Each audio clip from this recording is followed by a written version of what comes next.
Hey, Warren, how you doing, man?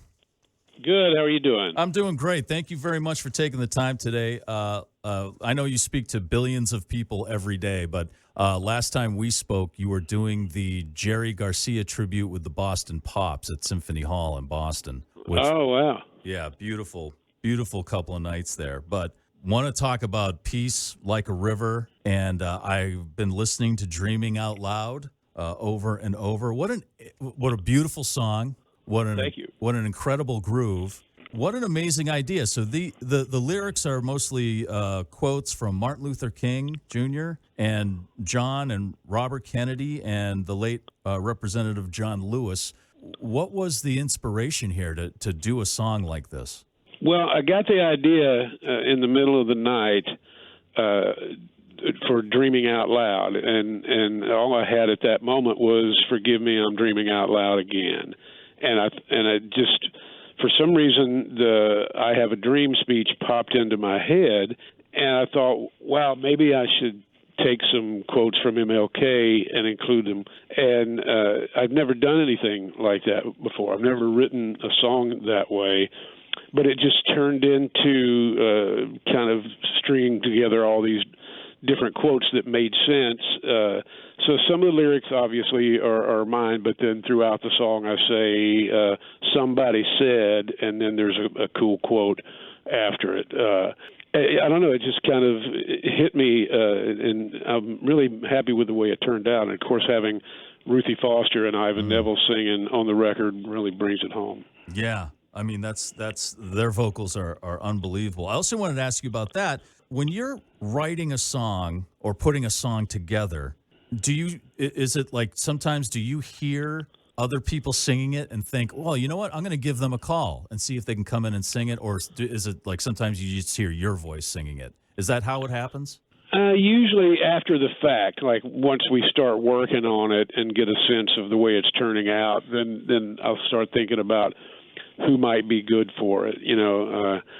Occasionally I might hear somebody else's voice in my head when I'm writing something, but not usually.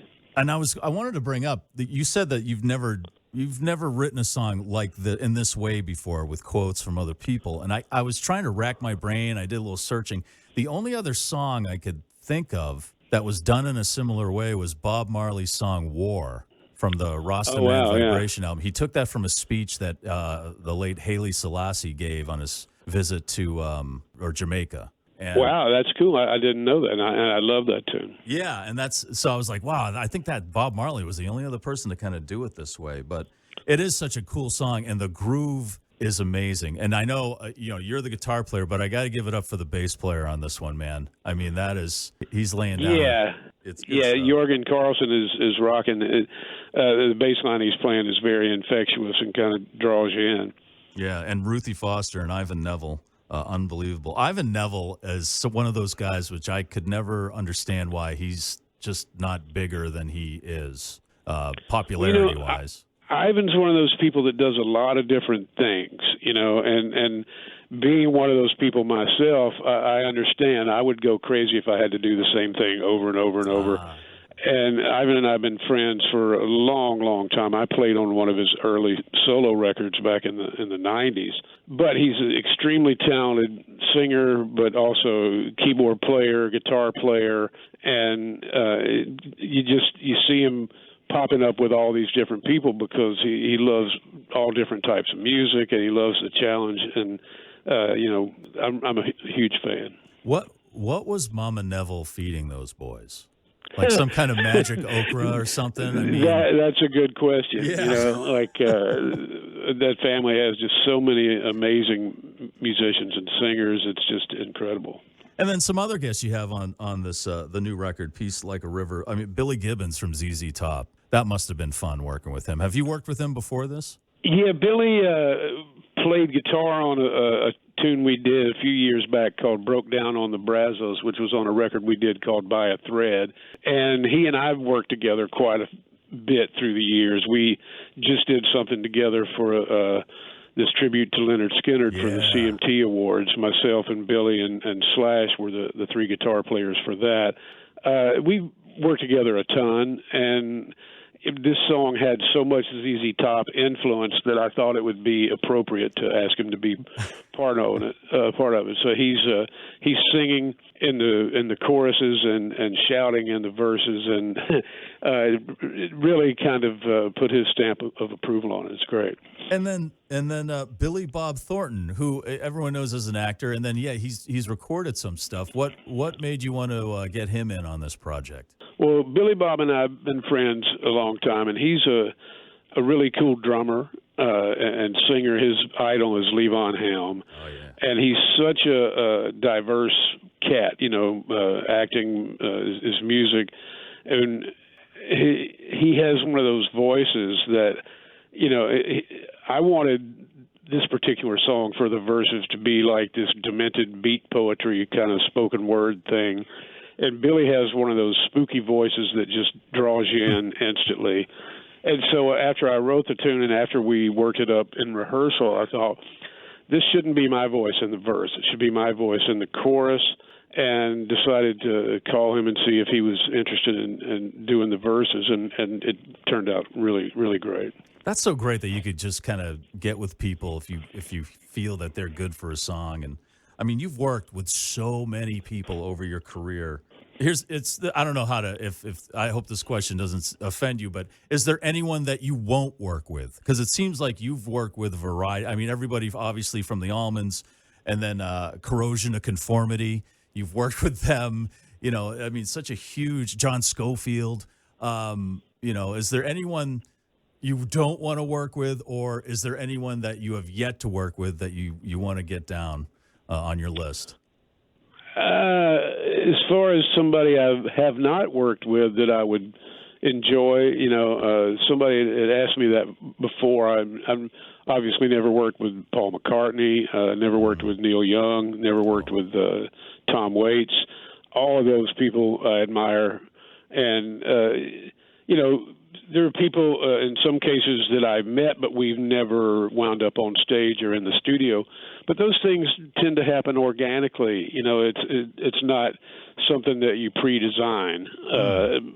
And I've been so fortunate to have worked with so many people that I admire, and in a lot of cases that I grew up listening to. So no complaints. Fascinating way to record this. So you recorded Heavy Load Blues at the same time as Peace Like a River, but two different studios. You didn't even use the same equipment. It was two completely different setups. Now, I was reading you wanted them to have their own particular sound. Now, the technical part I get, but was there also a component to feel like you wanted to use this certain gear or this room because you had a certain feel to it also? Yeah, we wanted the blues record to be like bona fide blues, to sound like it was done in the late 60s, early 70s, which is the sound of my favorite blues records. So we set up in a little studio, small room with low ceilings. We chose really small, old vintage amplifiers and guitars, and even the small vintage drum kit. There was a separate piano and organ in the small room. And next door to that, we set up all of our normal Gov't Mule gear in this big room with a high ceiling. And we would go in about noon and record the songs for Peace Like a River till about 9 o'clock at night, then take a little break, get a bite to eat, and then walk over to the little blues room and play blues for the rest of the night. And that was what we did every day for a few weeks. And, it was a great way to deal with lockdown and going crazy and not being able to travel and tour and stuff like that. Was there a particular reason why you did the blues recordings at night as opposed to the other way around? I remember Muddy Waters thanking Johnny Winter, who produced the Hard Again Muddy Waters record, thanking him for letting him record at night. He said, "You're not supposed to play the blues in the daytime. You're supposed to play the blues at night." Yes. Yes, those are some of my favorite blues albums, by the way. Those 70s Johnny Winter, Muddy Waters albums, like you said, Hard Again, King Bee. And yeah, you said fantastic. You said some of your favorite albums were recorded 60s, 70s. Can you name one or two of your favorite blues albums? Freddie King, The Burglar. Albert King, I'll Play the Blues for You, B.B. King, Indianola. Those records just have a timeless sound. Now, the earlier stuff like Junior Wells with Buddy Guy, the Hoodoo Man Blues, is a little nastier, a little rawer because that's like 1965 or something. But recording got a little bit better around 69, and the records between 69 and 73 sound fantastic. Yeah. So you are going to go out on the road to support Peace Like a River, and with some of those dates, you are going to be doing Dark Side of the Mule. From what I heard, was the last time. This is the last time around for Dark Side of the Mule. Why is that? Well, we had said we weren't going to do it anymore, and then we remembered the 50th anniversary of Dark Side of the Moon coming up, and so we decided to do it one more time. Dark Side of the Mule started in Boston. It started at the Orpheum Theater on Halloween in 2008. Every Halloween we do some crazy thematic show where we give ourselves permission to play somebody else's music. The audience never knows for sure what it's going to be. We might leak out some little hints here and there. But we came on stage at the Orpheum for the second set and started playing Pink Floyd, and the Boston audience went crazy, and everybody was demanding, you got to release it, you got to release it. So thankfully, we had recorded it, so we put it out, and the response was great. So we wound up doing a few more what we call Dark Side of the Mule shows, which could be any Pink Floyd songs we want to play. So now we're bringing it back for the last time. That's great. Well, I'm looking forward to that. That's going to be August 18th at the Leader Bank Pavilion in Boston. Also, you guys, August 17th, you're going to be up in beautiful Guilford, New Hampshire by the Lake Winnipesaukee there at the Bank of New Hampshire Pavilion. Well, Warren Haynes, a pleasure and an honor as always to speak to you. Looking forward to hearing the rest of Peace Like a River. And good luck with the record and good luck with the tour. Thank you very much.